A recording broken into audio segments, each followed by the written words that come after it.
الزمالك فتح على الرابع يا برنس ويكسب تاني ماتش على التوالي في الكونفدرالية يا برنس. الزمالك بقى مجرم، الزمالك بقى مجرم. يا اوعى بقى، اوعى بقى يا باشا، اوعى بقى يا باشا. كل التحية والتقدير لكابتن معتمد جمال، كابتن معتمد يا برنس اللي قدر يرجع الروح لفريق نادي الزمالك، وقدر يرجع الروح ما بين اللعيبة يا برنس في الفريق. انت قاعد بتتفرج على ماتش الزمالك يعني امام سولار، سيبك بقى من هي اكاديميه، فرقه تعبانه، فرقه مش عارف ايه، اركن الحوار ده على جنب. يعني اركن الحوار على جنب. يعني الموضوع ان الناس يقول لك ايه يا عم دي فرقه اكاديميه وفرقه مش عارف. يا جدعان انا يعني النقطه ديت بقى سواء اهلاوي او زملكاوي لازم تدي اللي عمل مجهود اديله حقه، يعني اديله حقه. يعني ما هو برضه فرقه الزمالك ما نزلتش كده ولعبت على الله حكايتنا يلا على الله ان شاء الله. لا، لعيبه اتمرنت التكتيك، عرفوا ان هم الفرقه بتلعب ازاي وعرفوا ان هم يكسبوا. فرقه تعبانه، فرقه درجه 19 في افريقيا، معاك في الكلام ده.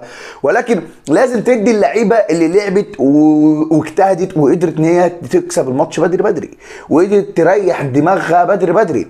يا جدعان سيبك من اهلي وزمالك، احنا خسرنا من اثيوبيا، خسرنا من اثيوبيا. فما تقولش الفرقه دي تعبانه. احنا ككوره مصريه بنلوز في افريقيا، احنا بنلوز امام الفرق اللي هي تعبانه واللي هي مش موجوده على الخريطه، احنا بنتوه قدامهم.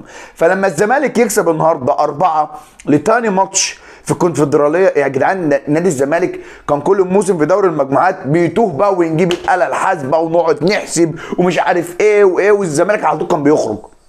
لا المره دي صعد، وكان حاجه كده ان نادي الزمالك يصعد اول. ما عنديش قبول او كاهلاوي او انت يعني كزملكاوي ما عندكش قبول ان الفرقه تصعد تاني في المجموعه التعبانه دي، عشان لو نادي الزمالك هم اللي مختارين المجموعه دي مش هيختاروها بالسهوله كده ماشي. والزمالك المفروض هو المرشح الاول للبطوله، بطوله في المتناول، بطوله سهله سهله. الزمالك حاسس وربنا اللي هو بيقرب للبطوله دي. نادي الزمالك لو دعم في يناير وحل مشكله القيد، فانت بتتكلم ان نادي الزمالك هيخش الكونفدراليه دي هيتيح في الكل. انت متخيل بكده بروح؟ بس اللعيبه عندها روح وعندها عزيمه ان هي عاوزين يعملوا حاجه مع مدرب كابتن معتمد جمال، كابتن محترم جدا جدا، وقدر ان هو يرجع الفريق من تاني بعد ما كان تايه مع اسوريو.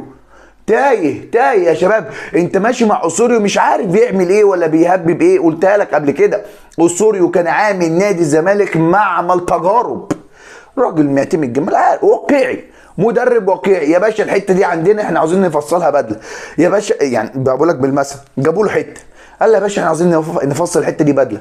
لا يا باشا الراجل الصنايعي بقى، لا دي هتتفصل بنطلون بس مش هتيجي بدله، مش هتيجي. هي الفرقه نادي الزمالك كده، انت عاوز تعمل الفرقه دي المستحيل، ولكن تيجي تبص لامكانيات الفرقه لا مش تعمل حاجه.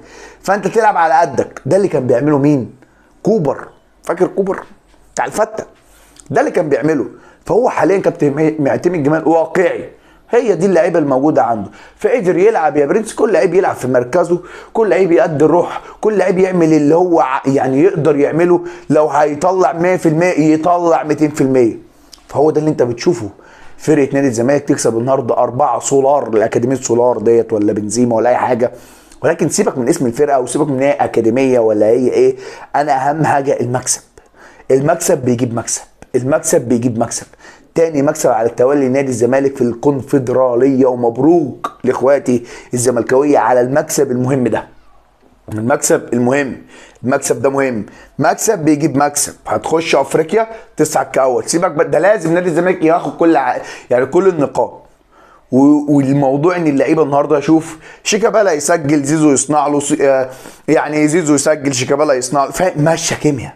شيكابالا وزيزو كيمياء بقت راكبه دلوقتي، الكيمياء بقت راكبه. ابراهيم نضاي خرج من الثلاجه مع معتمد جمال. عندك الواد سامسون خرج هو كمان من الثلاجه مع معتمد جمال. الجزيري يا برنس اللي كان مع اسوريو، يعني اسوريو ما كانش عارف ازاي، مش مقتنع بيه. ده كان يعني اسوريو لما يجي يعمل اول تغيير كان بيخرج الجزيري النهارده سجل. فانت بتتكلم ان معتمد جمال قدر ان هو يرجع فرقه نادي الزمالك الى مستواها. هو ده الفرقه. نادي الزمالك قدامه شهر لازم يحل ازمه القيد، لازم يحل ازمه القيد. نادي الزمالك اديله بس كام صفقه كده واتفرج.